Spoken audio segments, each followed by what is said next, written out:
Hello and welcome along. Thank you very much for joining me, and it's great to be back for the second year in a row.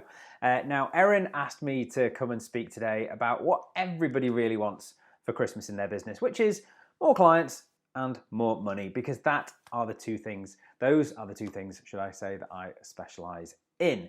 Now, I also asked Erin to come up with a name for the talk today because I really hate naming these presentations, and she came up with the name of Playing Your A game. Obviously, how to get more clients and make more money in your business. Now, what I thought would be fun to do, because it is the World Cup of football on at the moment.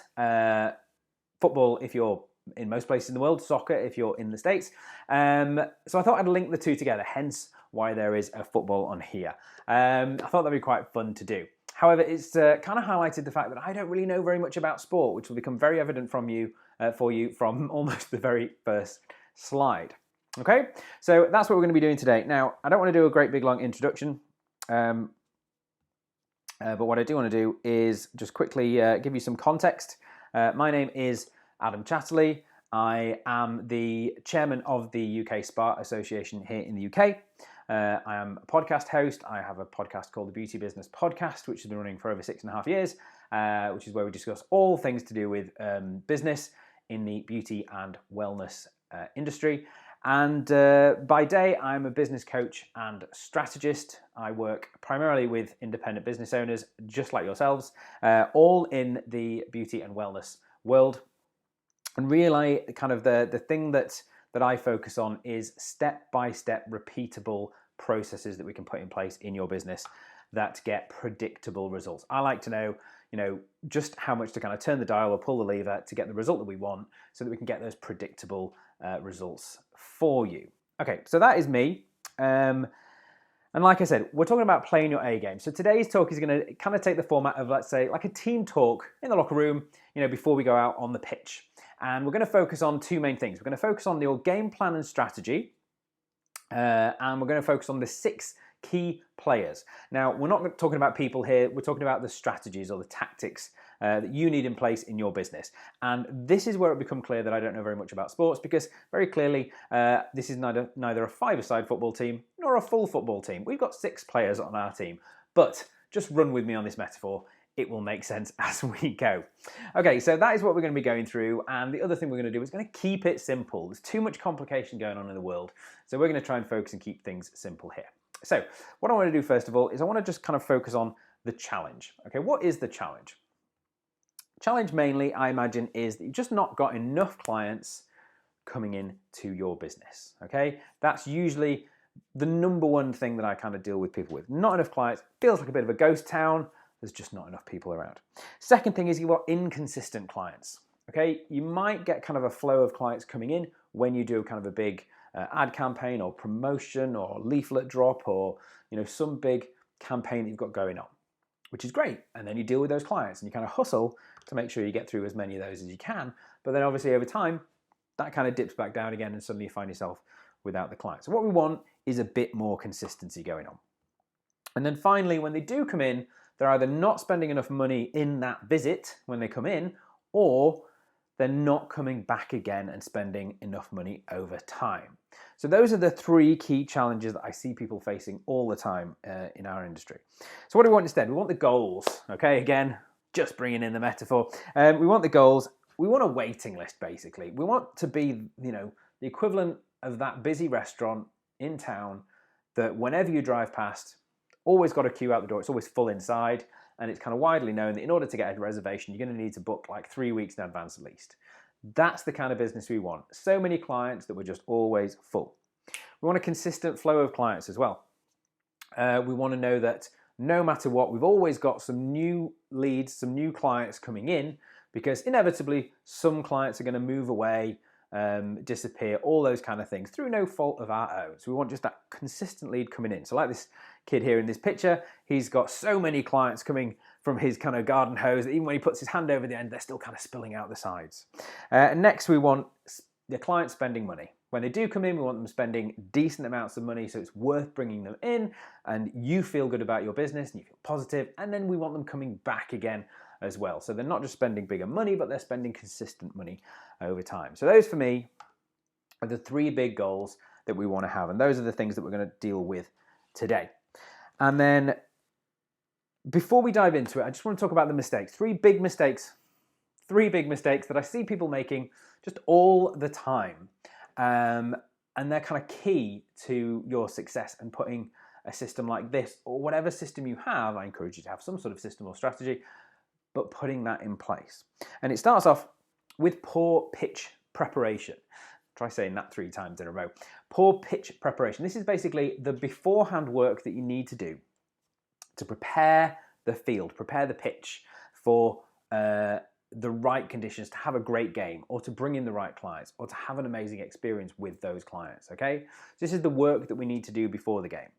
Next thing is no strategy at all, okay? So I find a lot of people kind of jump from one idea to the next. Oh, I'll try this to get clients, I'll try this to get clients, I'll go out there and do a big ad campaign, all these different kind of things, without ever looking at their strategy in the first place and focusing on that and running with that. So instead, they're just kind of, blindfold on, wandering around in the dark, trying desperately to find some clients. And then the next thing is overcomplication. I see this so much. Oh, life is complicated enough, all right? And yet people seem to want to overcomplicate all of their processes for both getting clients, making money, delivering their services, the number of services they offer. There's this kind of endemic belief in our industry that, if clients start coming in, we better add some new services or some new treatments to our menu because that's what will bring in more clients. Instead, I want to help you simplify rather than overcomplicate everything you do. So if that's okay with you, I want to dive into what we're doing here. And the first thing we're going to do involves preparing the pitch. Okay, preparing the pitch, and this is going to be our game plan. And our game plan is going to be called Who and What. Now, this is something that so many people overlook in their business, okay? And you shouldn't do, because it makes your marketing easier, it makes the getting of clients easier, and it makes your work more fun. If you can focus on working with the people who you really want to work with, not only does it make the getting of clients easier, but yeah, you're working with people who kind of raise you up and lift your energy, and your work becomes more fun rather than being draining and stressful. So the concept behind this, a lot of people talk about your ICA, your ideal client avatar, or possibly another one I've heard is PFC, perfect future client. Now I prefer that one. I prefer to think of people in terms of being a future client of mine rather than just an avatar, which seems a bit kind of abstract to me. Now when people talk about these, they tend to focus on the 2 main areas: demographics, psychographics. So demographics obviously being, their age, gender, where they live, kind of likes and dislikes, those kind of things. Psychographics obviously being a bit more like, beliefs, hobbies, outlooks, wants, desires, all those different kind of things as well. All go into forming your who the client is that you're trying to get. And I 100% stand by this and say that you should know who you're trying to go for as a client, your perfect client, and go after those. Because if you're just trying to go for everybody, then your message is actually going to miss everybody and not even get not only the person that you want, but anybody at all, because it'll just be kind of like noise out there. So who is a hugely important part of this, but most advisors and most business owners, even if they do this bit, which puts them ahead of most people, stop here and don't move on to the next step, which is your what. And this what is what you actually do for your who. So once you're clear on your client, don't move on before you're super clear on your what. Now, what I mean by this is what you're really selling. And this came up in a big way. I was out at a conference week before last in LA. It was a lash artist conference. Okay, so lash extensions. All the people who did the lash artists, there was thousands of them. And I was talking there, and this topic came up, and I sort of made the point that people don't actually come to them because they desperately want to sit down for 2 hours and have tiny bits of plastic stuck to their face. They come to them for the result of that, how that makes them feel, the confidence it gives them, how it makes them feel and look, how they present themselves to the world. That's what they come for. They don't come for the lash extensions. I hope that makes sense. And plus, another great thing behind this, if you're marketing to people that you're selling confidence and how you're going to make them feel, the other side of that, then suddenly you're talking to everyone who knows they're struggling with confidence but doesn't yet know that lash extensions might be the answer to their problem. So if you're only marketing, I sell lash extensions, then you're only going to be talking to the people who already know they want lash extensions. But suddenly if you're marketing, I want to help you with your confidence, then suddenly you're talking to everyone who has confidence issue, which is a bigger pool of people with a stronger desire, because the desire to have more confidence is stronger than simply the desire to have lash extensions, if this makes sense. So this is kind of what I want you to tap into in terms of your what. So what is it that you're actually delivering to your clients? Better health, easier breathing, feeling better, feeling younger, feeling more energetic, having energy, all these different kind of things, more relaxation, less stress. It's a huge one. Okay, so really focus on what it is you're delivering to your clients. Sell that rather than selling the service. So that's what I want you to do. I want you to get super clear, 100% clear on your who and your what before you send any players out onto your pitch. I want you to write this down. Don't just have it in your head. Write it down on a piece of paper, 2 columns. What's your who? What's your what? Get super clear on that, and that's going to just help all of your marketing, make your messaging clearer and make it easier. And if you end up with these people that you know you can help, it's going to make your life more fun as well. So now we've got a field and we've got a strategy. A field or a pitch, we've got a strategy because of our who and what. Let's look at our players. So player number 1 is called nurture. Okay, now nurture is up front, right at the front. This is the first thing that we need to focus on. And nurture's full name is Nurture Your Network. Now, recently a study came out. It was a 5-year study done by the London School of Economics.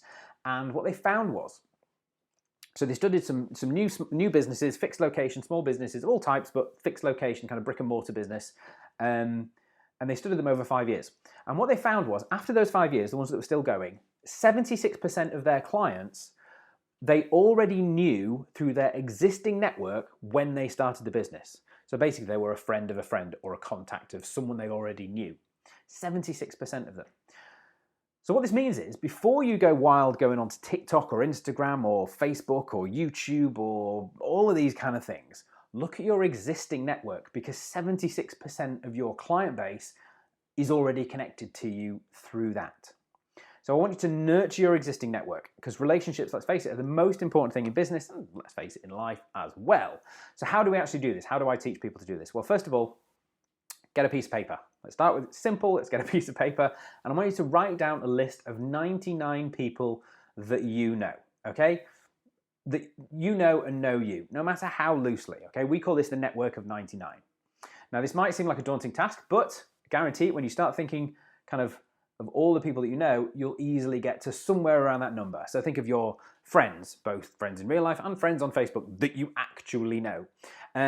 You've got school friends, you've got people you know at work, you've got people you know from previous jobs, you've got parents of kids at school, you've got people from colleagues, social groups, gym memberships, church groups, sports teams, all these different connections that you've got. Write all those names down, because these are people who know you, hopefully like you, and want good things for you, okay?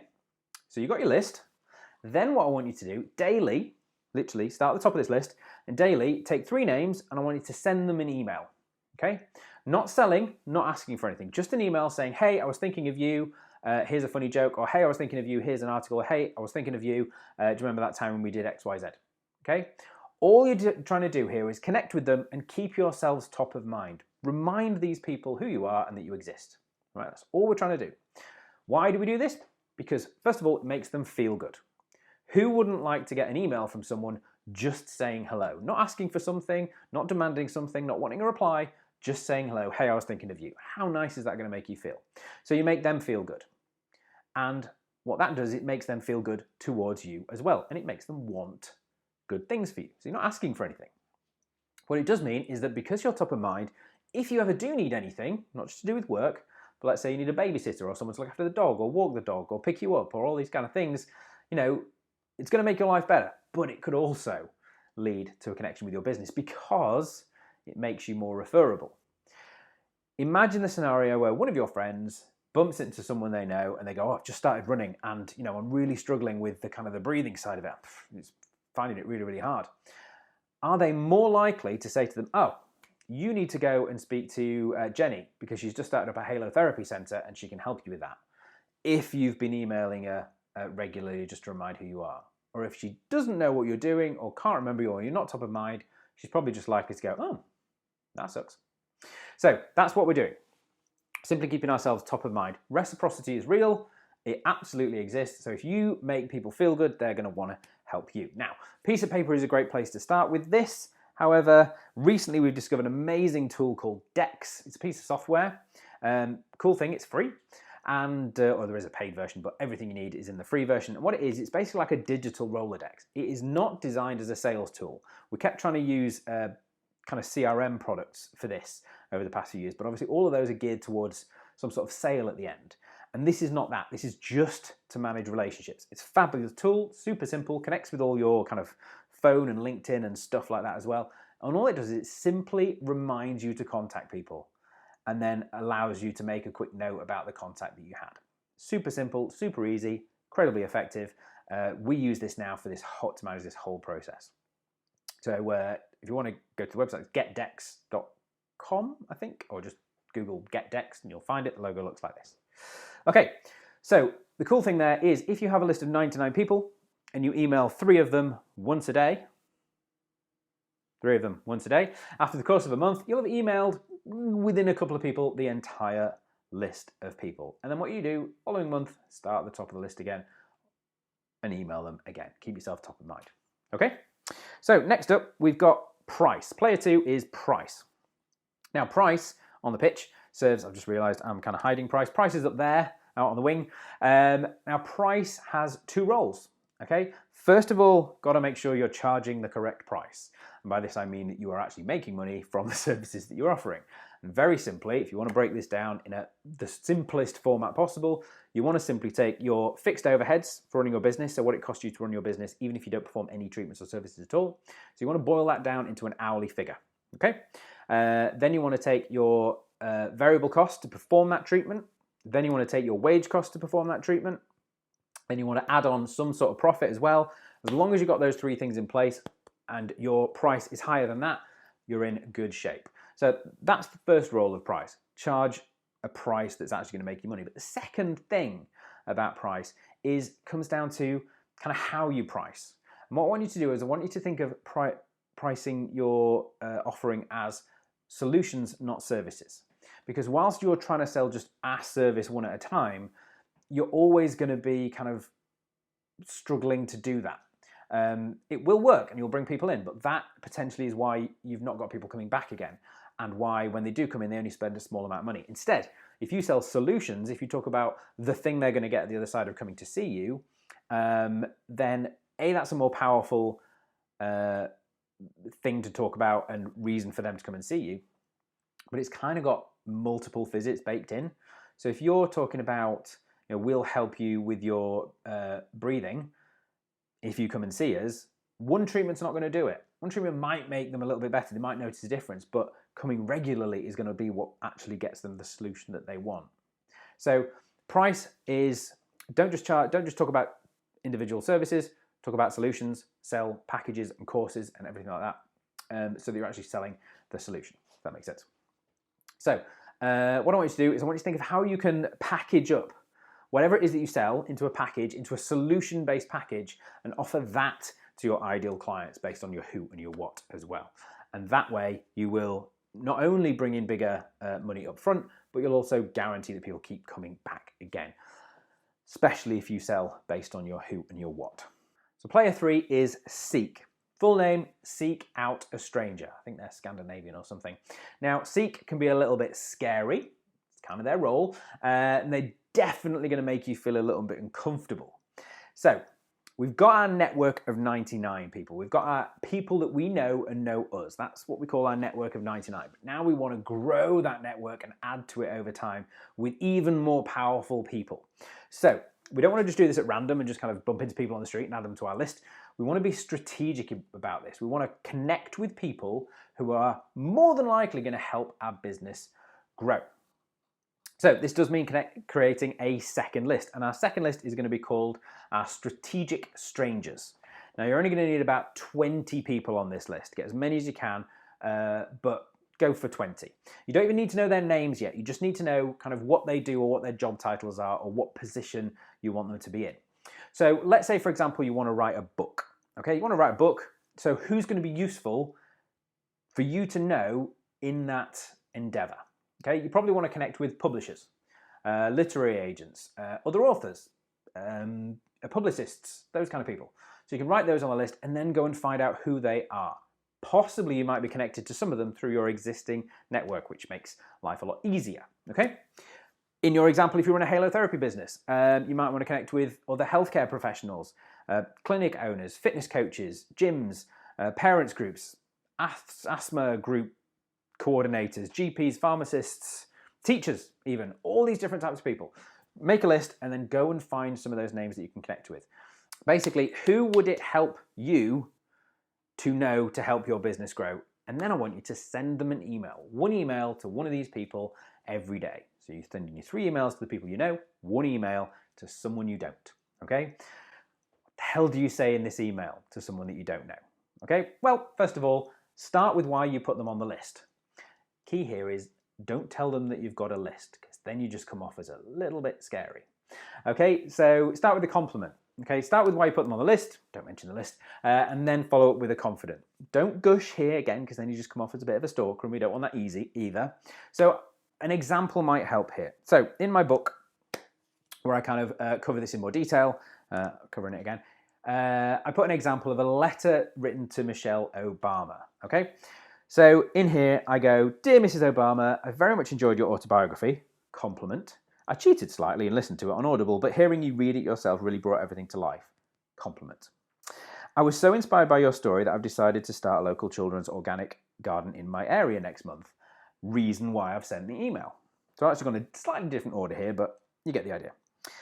Now, for anyone who doesn't know and hasn't read Michelle Obama's autobiography, one of the things she did was she started a children's organic garden in the White House garden, which created this huge storm of schools across America creating these organic gardens. So she was kind of the flagship for this, and I think she created a whole organization around it as well.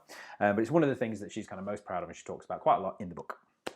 So what you do then is you ask a simple question that's super easy for them to answer, that they don't need to kind of go away and do a load of research for and take a load of time to answer. So the question I ask here is, "By the way, just wondering, which fruit and veg did you find the children enjoyed growing the most, so I can get off to the best start?" And what this does is it gives them this really simple question to answer, so they can get back to you. You've sent them a lovely email, not guaranteeing Michelle's going to reply to me, but if she does, then she can simply answer my question. She can feel good because she's helped me out. So she can just reply saying, "Oh, thanks very much for your email. We found it was tomatoes and potatoes that the kids enjoyed growing most." Okay? But she's replied, and that is the exact thing that we want. We're now, albeit loosely, connected with that person. Now, we can't call them a friend just yet. We don't want to get ahead of ourselves, but we're now connected with them. So now, for example, we could occasionally send them another email. We can follow them on social media. We can engage with their stuff, reply to their stuff, join in, share their stuff, and that's all going to get noticed so that we can then actually count them as a contact and even add them to our network of 99. You've asked them a question, you've connected with them, they've helped you out, they may want to help you out again in the future. That's exactly what we're trying to do here.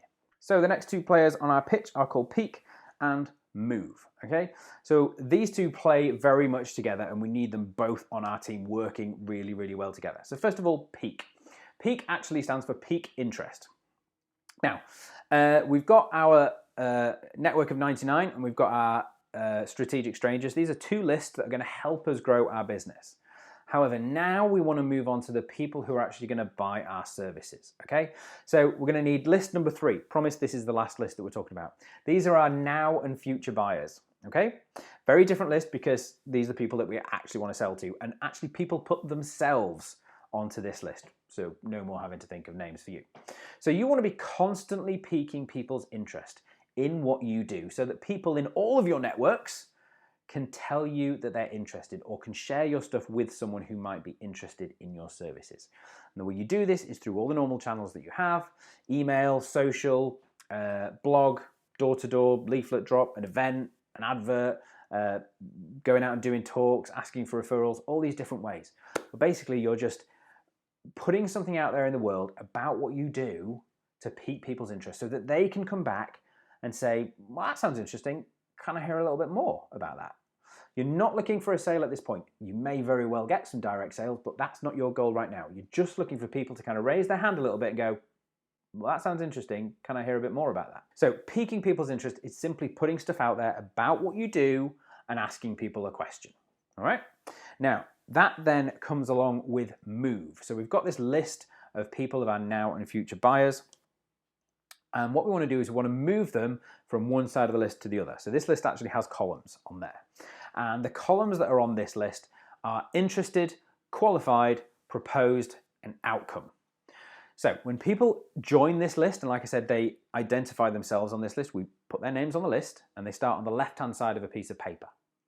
And they go in the interested column. Because they've said we're interesting, we then follow up with them. And if when we follow up with them in some way, it turns out they're still interested, they move to qualified. Then we send them some more information about what exactly it is that we do, and we move them into the propose. So we've sent them, let's say, some sort of proposal about what we do. And then what we want to do is move them into that outcome, and we want them to be labeled as client. Okay, that's what we want. We want them to move from interested to qualified to proposed to client. And there's a process that we follow to do this. I need you to take the emotion and the procrastination out of this equation. Left to right is your daily job. That's what you want to do every single day. You want to wake up and go, okay, who's on my now and future buyers list, and how can I move as many of those, one column, over to the right today, as many as I can. Now, a great tool that we've come up with to actually help us with this, again, because piece of paper will do, but we found that there's a piece of software called HubSpot CRM. Now, HubSpot are a massive company that do all sorts of email and sales and loads of stuff online. However, they have an amazing free product called HubSpot CRM. And the free version will do everything you need here. They'll keep trying to sell you the paid one. Ignore it, just use the free one. And essentially what it is, it's like an online version of this piece of paper. But the cool thing here is we can add people onto the list under our interested column, and we can put some notes about them, and we can even put, if you've had a couple of conversations, we can put some notes in there and attach emails to it and stuff like that. And then when it comes to move them across, you just click and drag them across, and it's even easier than doing it on a piece of paper, scribbling out their name and moving it across. Fantastic tool. It means we can access it from everywhere. It means even if we've got like 10 minutes in between other tasks, we can just go, who's on my list? How can I move people one step further in this process? Now, final player on the pitch is called offer. An offer is possibly the most overlooked but important player that you can have on your field. My view is daily you should be making offers, not promotions. Okay, not discounts, all these kind of things, but you should be making offers to people. Who do you make offers to? You make offers to the people on your new and future buyers list who are sat in the proposed column, because the next logical step for them to take is to become either a client or, for whatever reason, to rule themselves out. And the reason that this becomes so crucial to our business is because these people have added themselves onto this list. They indicated that they were interested in the first place, otherwise they wouldn't be on the list. They've engaged with you in further conversation, so they're still interested, and you've sent them more information. There's only one more step for them to take. It's either to become a client or not. Okay? But the biggest mistake I see people make all the time here is they simply leave the process here. They think that their job is done when they've provided them the information, or what we call the proposal stage. And then they kind of leave it up to the client as to what to do next. Now, I call this hope-based marketing. Okay? Instead, the next logical step for you to take is to ask them to take the next logical step, which is whatever that is for you. It's to either, book a consultation, come in for a visit and check out what you do, buy a service program, buy a course, have an initial treatment, whatever it is. But the next logical step for you is simply to say, hey, so you've had the information now. Would you like to come in? Would you like to book a consultation? All these kind of things. If you want to win at the game of business, then you need to be making offers daily, and you need a system in place such as this, so that you don't even have to think about it. You just come in and you move people across. You send out your network of 99 emails. You connect with a strategic stranger every single day, and I guarantee you within a month, the results you will see from doing this will be incredible. We've had all sorts of results. Can't guarantee what they will be, but I guarantee if you do this for 1 month, the results you will see will be off the charts. And in fact, I believe so strongly in this process that it's now the only marketing system that we use in our business. And I run this process all by myself. And it takes me 20 minutes a day to do this whole thing. And I've built my business back up to being over 200 grand a year after it nearly dying completely in the whole coronavirus fun and games. And it's the only one that I teach to my clients as well. And I know it works and it's super reliable. So I absolutely urge you to put this in place. Now, obviously, this is a very quick overview here, linked to my imaginary sport of terrible football. But if you want kind of a more in-depth, broken down guide of this process, you can go and get a copy of my book, which is called the 7-Day Booking Boost, which breaks this whole process down into a lot more detail and will give you the kind of worksheets to get started on this so that you don't have to think about this, so you can actually start putting it in place today. If you want a copy of that, you can just scan the QR code that's on the screen right now. Or if you don't like QR codes and don't want to do that, just go to beautybusinesssecrets.co. And that .co is on purpose. I've not missed an M off. beautybusinesssecrets.co/boost. And you can grab a copy of the book there with my compliments and start to put that in place. Now, if this sounds like something that you'd like to get put in place and you want a bit more help, no problem at all. Send me an email to adam@beautybusinesssecrets.co. Include the word game plan in there, so I know it's from this conversation that we've had, and we'll connect and we'll have a little call and we'll see how I can help more if I can. But just so you know, if you want to follow on along a little bit more, you can come and check out the podcast, which is called The Beauty Business Podcast. Go into any podcast app, type in The Beauty Business Podcast. For some reason, you need to put the on the beginning for it to find it properly. But the cover will look like this, the orange cover with me holding a cup of tea. Or just search for it online. You can listen to it online as well. If you want to follow me or reach out and connect with me, I am at Beauty Business Secrets on Instagram, Facebook, TikTok, and YouTube, and some other channels as well. You'll find me. Other than that, thank you so much for listening. Thank you so much for joining me. Thank you so much for having me along. Now, who's got questions?